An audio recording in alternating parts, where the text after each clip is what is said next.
Let's talk about the dangers of becoming a professional photographer, because it seems to be a topic that everyone's shying away from. No one's discussing this, and I'm guilty of it. I'm like, yeah, go and give it a go. Go and be a pro. As we know, there's about a 17% success rate in this industry from university to job, and that's not even saying good job, just job with photo. It's not ideal. So the first thing is the time it takes to get good. Now, I'm sure you've all heard of the 10,000 hour rule, but the problem is we apply it incorrectly. We apply it to photography. Photography is not a job. Being a portrait photographer is a job. Being a headshot photographer is a job.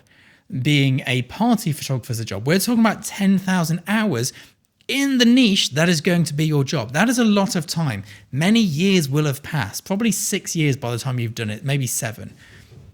Then because it's a cool job, and it is a cool job, let's not beat around the bush here, because it's a cool job, there's a lot of people doing that and a lot of competition, and only so many jobs.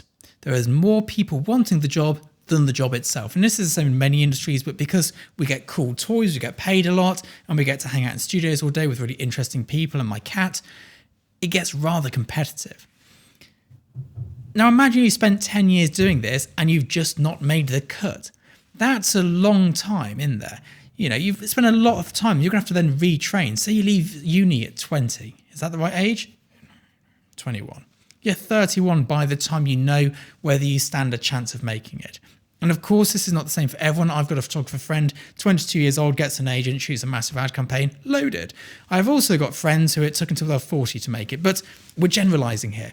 Imagine you spent that long and you've got to go back and retrain. You've got to go back into the workforce with 10 years of nothing on your CV. That is a real fear. And I know it's a real fear because at year 10, I was doing the wrong niche and I thought I'd made that mistake. I was like, great. Going back to uni we are then. Let's go and get a PhD in something and then go and do research because I didn't know what else to do. Now, say you've made it in photography. Say you've got past that 10-year gap and you're in. Whether it's weddings, family portraits, the commercial world I'm in, whatever it is, you've made it. Winner, winner, chicken dinner. But somebody's not paid you.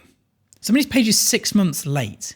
I've ended up with like 9 months in my bank account for my photography business, having no money coming in whatsoever. I've been working, I've been spending, but nothing's come in. No one's paid on time. And it's so stressful. And you're constantly, every time you get a big payout, you're like, great, I've got all this money. But it might have to last a while, so let's not enjoy it. Let's squirrel it away. And this is something which really differs from day jobs where you get your monthly paycheck. Every month, this much comes in. Now, I would say there's a real benefit to this as well, because when things are going badly in my photography business and no one's paid for 9 months and like there's just money hemorrhaging out on all the new campaigns we're shooting, but nothing coming in, I'd be like, let's not book a holiday today. Today is not the day to book a holiday because I can see what's coming.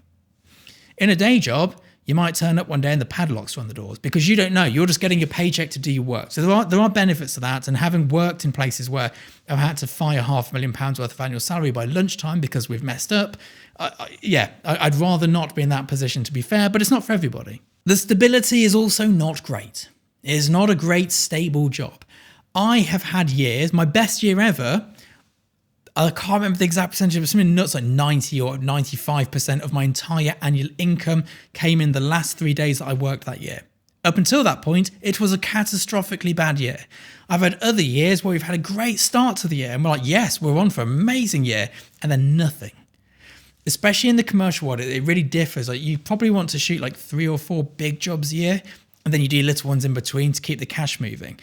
But sometimes those 4 jobs happen in December. Sometimes they happen in January. It never happens that you just get a nice even spacing of these jobs. I mean, is that too much to ask for? Could we all just sit around a table and plan? But, you know, I get it. That's the nature of the beast. And it's always a case that even this year we had 3 of them back to back. It was brutal. But it's nice now because I can coast. Or maybe get another job in and be 5 big jobs for the year and be really having a nice year. Maybe a nice little holiday at the end. The other major issue with this industry is it's very lonely. It is very lonely as an industry. I'm in my studio today on a Sunday, and granted this is because I'm doing a YouTube thing on the side of my industry, but even yesterday, Saturday, I was in here just with my editor Rob, just working on some bits. You know, the rest of the week, Monday to Friday, I was in here by myself.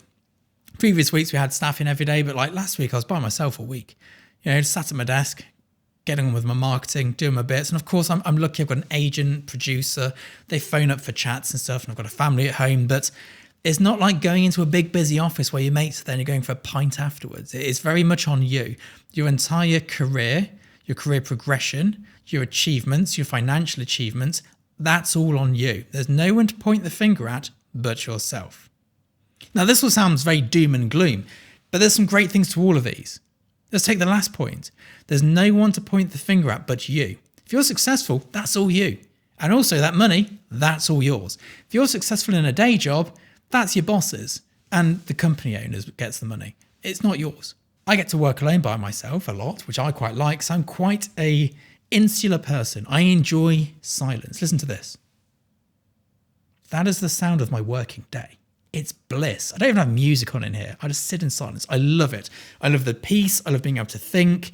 And I love not having to work with people and to pretend I like somebody every day, when really I think they're a bit of the feast or famine. That's great. I know what's coming in. I know when it's coming in, and I know how to plan for it. I can see hard times coming and I can prepare for it, or I can look at my little stash of acorns and I can go and enjoy it knowing that we've got a nice run going on. That's really nice and reassuring. And for sure, some people don't make it in this industry, but I'd rather try and fail than not try, get to 50, 60 years of age and go, well, I did a job because it was safe and really I wanted to be a photographer, but I've left it too late now. It's a mixed bag. This industry is not for everybody. It is for some people. It suits my personality type very well. I'm very competitive and I like being by myself. It's a great mix. If you're a super social beast and you want to start being a commercial photographer in the way that I am, probably isn't for you. If you have a monthly paycheck and know exactly what's going on with your money, this probably isn't for you either. But if you're good at budgeting, if you're good with your finances, you like just getting stuck into stuff, this is a career which is great for so many people for so many different reasons. And if you want to be in this career, we have a Facebook group down below. It's full of like-minded people and you can discuss and chat to your heart's content. I'll see you all soon. Bye-bye.